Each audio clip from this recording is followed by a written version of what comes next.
Assalamualaikum warahmatullahi wabarakatuh. Perkenalkan kami dari kelompok 3 jurusan pendidikan bahasa Inggris yang beranggotakan pertama Trijen Juliani, yang kedua saya sendiri Rianti, yang ketiga Riswani, yang keempat Teofilia Raayaan, dan yang kelima Jessica Laura Paramita.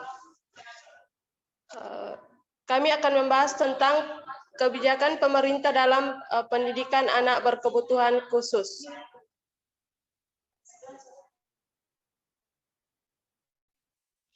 Next slide.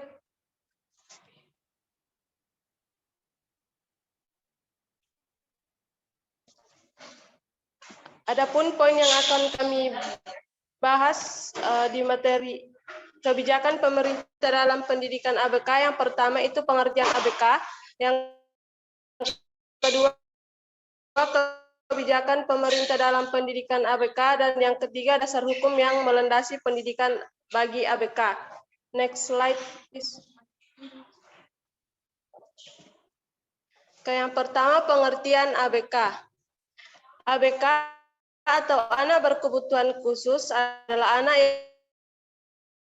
yang mengalami keterbatasan atau keluarbiasaan, baik fisik, mental, intelektual secara signifikan dalam proses pertumbuhan atau perkembangannya dibanding anak lainnya. Next slide.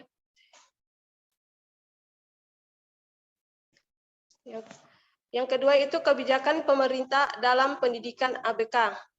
Berdasarkan Undang-Undang Dasar 1945 Pasal 31 Ayat 1 dan Undang-Undang Nomor 20 Tahun 2003 tentang Sistem Pendidikan Nasional, dapat disimpulkan bahwa negara memberikan jaminan sepenuhnya kepada anak berkebutuhan khusus untuk mengelola layanan pendidikan yang bermutu. Kemudian yang selanjutnya yaitu Undang-Undang Republik Indonesia Nomor 20 Tahun 2001 tentang Sistem Pendidikan Nasional memberikan warna lain dalam penyediaan pendidikan bagi anak berkebutuhan khusus. Pada penjelasan pendidikan khusus disebutkan bahwa berkelainan atau yang diselenggarakan secara inklusif atau berupa satuan pendidikan khusus pada tingkat pendidikan dasar dan menengah. Pada pasal inilah yang memungkinkan terobosan bentuk pelayanan pendidikan bagi anak berkelainan berupa penyelenggaraan pendidikan inklusi. Secara operasional, hal ini diperkuat dengan peraturan pemerintah tentang pendidikan khusus dan pendidikan layanan khusus. Dengan demikian, pelayanan pendidikan bagi anak berkebutuhan khusus tidak lagi hanya di SLB, tetapi terbuka di setiap satuan dan jenjang pendidikan, baik sekolah luar biasa maupun sekolah reguler atau umum.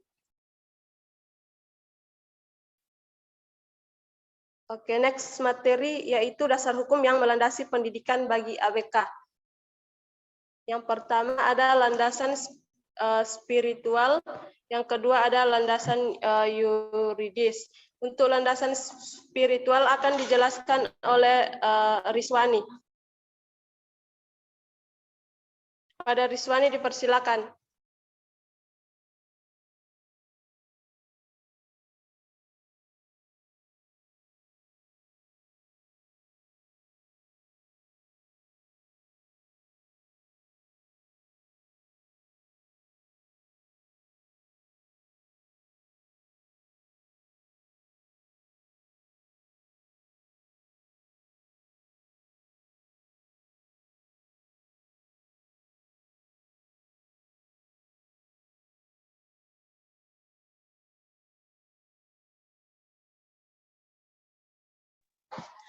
Karena saudari Riswani mungkin jaringannya kurang bagus, maka materi landasan spiritual akan saya lanjutkan. Nah, ada 3 landasan spiritual. Yang pertama itu surat An-Nisa ayat 9 yang mengatakan, dan hendaklah takut kepada Allah orang-orang yang seandainya meninggalkan di belakang mereka anak-anak yang lemah, yang mereka khawatir terhadap kesejahteraan mereka, maka hendaklah mereka bertakwa kepada Allah dan hendaklah mereka mengucapkan perkataan yang benar. Landasan spiritual yang kedua yaitu surat As-Surub ayat 32 yang mengatakan Allah telah menentukan di antara manusia penghidupan mereka dalam kehidupan dunia dan Allah telah meninggikan sebagian dari mereka atas sebagian yang lain beberapa derajat agar sebagian mereka dapat saling mengambil manfaat. Landasan spiritual yang ketiga yaitu surat Abasa ayat 1 sampai 6 yang mengatakan dia dalam kurung Muhammad bermuka masam dan berpaling karena telah datang seorang buta kepadanya. Tahukah kamu barangkali ia ingin membersihkan dirinya dari dosa atau dia mendapatkan pengajaran. Lalu pengajaran itu memberi manfaat kepadanya. Adapun orang yang merasa dirinya serba cukup, maka kamu melayaninya. Oke, materi selanjutnya yaitu tentang landasan yuridis yang akan dibawakan oleh saudari Trijen Juliani. Kepada Trijen Juliani saya persilakan. Oke, terima kasih moderator. Jadi landasan yuridis yang melandasi pendidikan bagi anak berkebutuhan khusus. Yang pertama, pernyataan Salamanca tentang pendidikan inklusi tahun 1994 yang berbunyi, 1. Kami para delegasi konferensi dunia tentang pendidikan kebutuhan khusus yang mewakili 92 pemerintah dan 25 organisasi internasional yang berkumpul di sini Salamanca, Spanyol, dari tanggal 7 sampai 10 Juni 1994, dengan ini menegaskan kembali komitmen kami terhadap pendidikan untuk semua, mengakui perlunya dan mendesaknya memberikan pendidikan bagi anak, remaja, dan orang dewasa penyandang kebutuhan pendidikan khusus di dalam sistem pendidikan reguler, dan selanjutnya dengan ini menyetujui kerangka aksi mengenai pendidikan kebutuhan khusus dengan semangatnya bahwa ketetapan-ketetapan serta rekomendasinya diharapkan akan dijadikan pedoman oleh pemerintah serta organisasi-organisasi. Yang kedua, kami meyakini dan menyatakan bahwa setiap anak mempunyai hak mendasar untuk memperoleh pendidikan dan harus diberikan kesempatan untuk mencapai serta mempertahankan tingkat pengetahuan yang wajar. Itu yang pertama. Yang kedua, setiap anak mempunyai karakteristik, minat, kemampuan, dan kebutuhan belajar yang berbeda-beda. Sistem pendidikan segoyogianya dirancang dan program pendidikan dilaksanakan dengan memperhatikan keanekaragaman karakteristik dan kebutuhan tersebut. Yang ketiga, mereka menyandang kebutuhan pendidikan khusus harus memperoleh akses ke sekolah reguler yang harus mengakomodasi mereka dalam rangka pedagogi yang berpusat pada diri anak yang dapat memenuhi kebutuhan-kebutuhan tersebut. Lalu, sekolah reguler dengan orientasi inklusif tersebut merupakan alat yang paling efektif untuk memerangi sikap diskriminasi, menciptakan masyarakat yang ramah, membangun masyarakat yang inklusif, dan mencapai pendidikan bagi semua. Lebih lanjut, sekolah semacam ini akan memberikan pendidikan yang lebih efektif kepada mayoritas anak dan meningkatkan efisiensi dan pada akhirnya akan menurunkan biaya bagi seluruh sistem pendidikan. Yang ketiga, kami meminta perhatian semua pemerintah dan mendesak mereka untuk, yang pertama, memberi prioritas tertinggi pada pengambilan kebijakan dan penetapan anggaran untuk meningkatkan sistem pendidikannya agar dapat menginklusikan semua anak tanpa memandang perbedaan-perbedaan atau kesulitan-kesulitan individual mereka.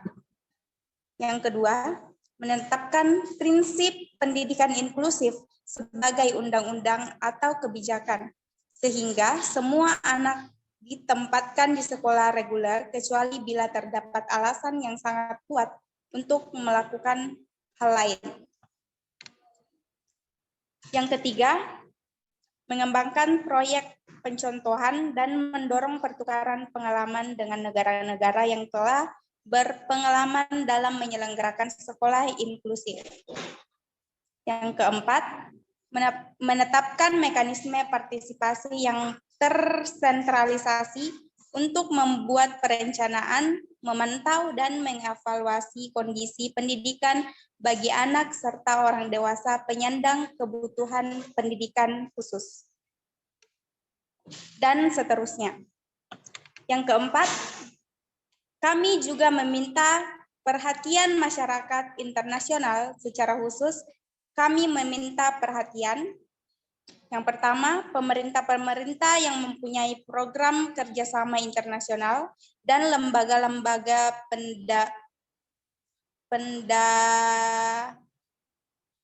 pendamaian internasional.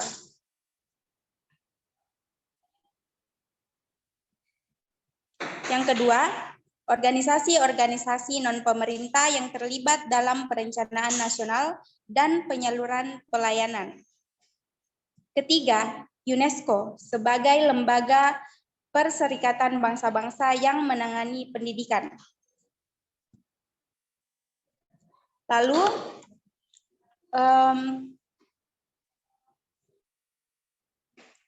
landasan Yudiris yang kedua yaitu menurut Undang-Undang Sisdiknas nomor 20 tahun 2003 pasal 32 tentang pendidikan khusus dan pelayanan khusus. Ayat pertama memberikan batasan bahwa pendidikan khusus merupakan pendidikan bagi peserta didik yang memiliki tingkat kesulitan dalam mengikuti proses pembelajaran karena kelainan fisik, emosional, mental, sosial, dan atau memiliki potensi kecerdasan dan bakat istimewa. Teknis layanan pendidikan jenis pendidikan khusus untuk peserta didik yang berkelainan atau peserta didik yang memiliki kecerdasan luar biasa dapat diselenggarakan secara inklusif atau berupa satuan pendidikan khusus pada tingkat pendidikan dasar dan menengah. Jadi, pendidikan khusus hanya ada pada jenjang pendidikan dasar dan menengah. Untuk jenjang pendidikan tinggi secara khusus belum tersedia. Untuk landasan Yudiris selanjutnya akan dijelaskan oleh Saudari Theophilia.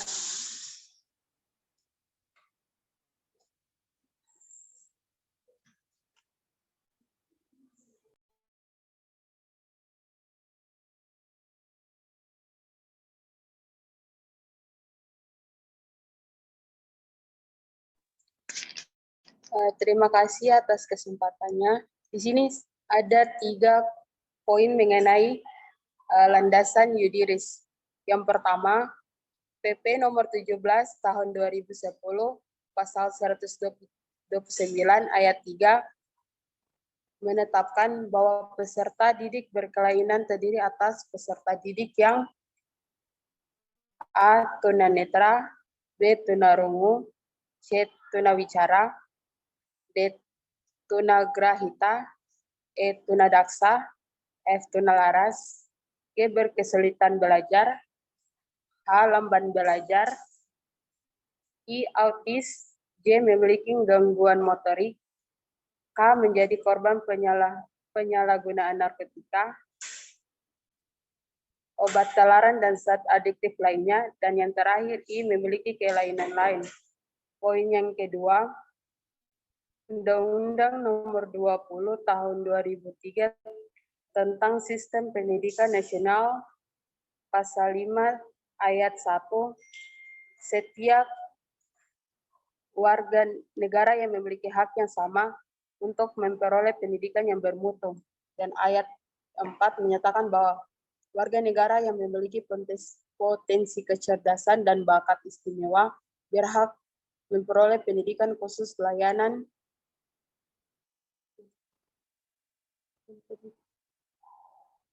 diberikan agar penuh dimiliki peserta didik tersebut dapat berkembang secara optimal dan pada gilirannya dapat memberikan kontribusi optimal dalam upaya pembangunan bangsa Indonesia. Poin yang terakhir, menurut pasal 130 PP nomor 17 tahun 2010, pendidikan khusus bagi peserta didik berkelainan dapat diselenggarakan pada semua jalur dan jenis pendidikan pada jenjang pendidikan dasar dan menengah. Jenis pendidikan pada jenjang pendidikan dasar.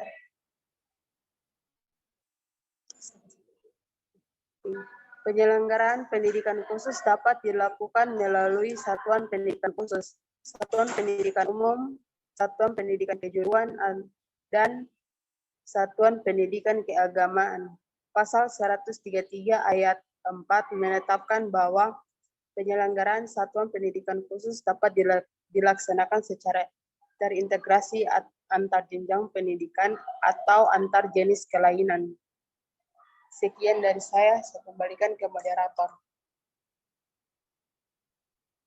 Oke, untuk materi selanjutnya akan dibawakan oleh Jessica Laura. Kepada Jessica saya persilakan. Oke, terima kasih atas kesempatan yang diberikan kepada saya. Saya akan membacakan bagian berikutnya, yaitu Permendiknas nomor 70 tahun 2009. Peraturan Menteri Pendidikan Nasional Republik Indonesia nomor 70 tahun 2009 tentang pendidikan inklusif atau pensif bagi peserta didik yang memiliki kelainan dan memiliki potensi kecerdasan atau bakat istimewa dengan rahmat Tuhan Yang Maha Esa. Bagian Menteri Pendidikan Nasional menimbang beberapa bagian, yaitu yang pertama, bahwa peserta didik yang memiliki kelainan fisik, emosional, mental, sosial, atau memiliki potensi dan kecerdasan bakat istimewa perlu mendapatkan layanan pendidikan yang sesuai dengan kebutuhan dan hak asasinya. Yang kedua, bahwa pendidikan khusus untuk peserta didik yang memiliki kelainan atau peserta didik yang memiliki potensi kecerdasan berdasarkan pertimbangan sebagaimana dimaksud dalam bagian ini,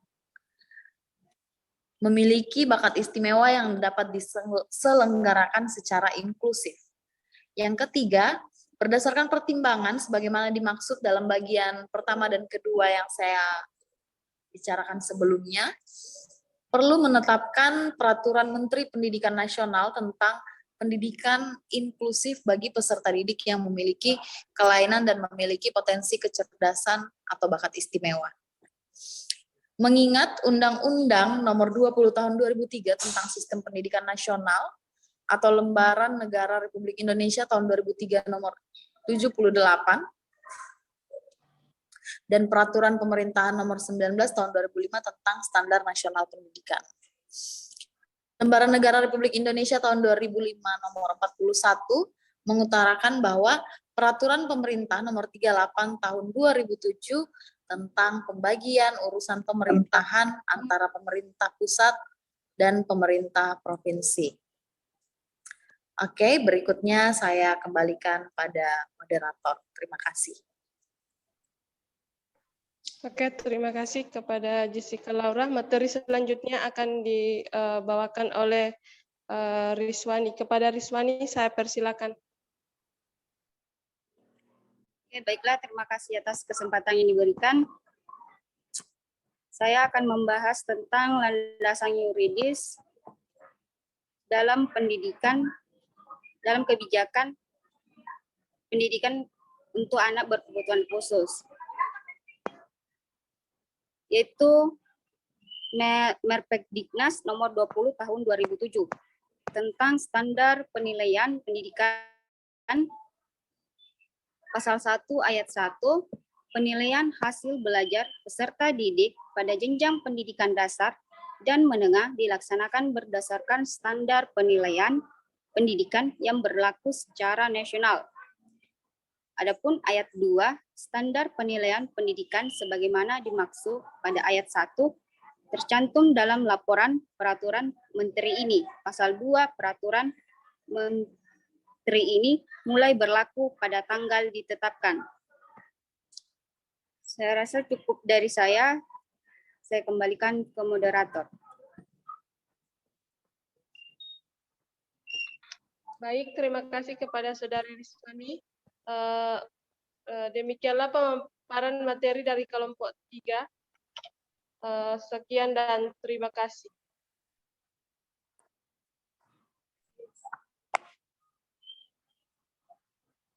Assalamualaikum warahmatullahi wabarakatuh.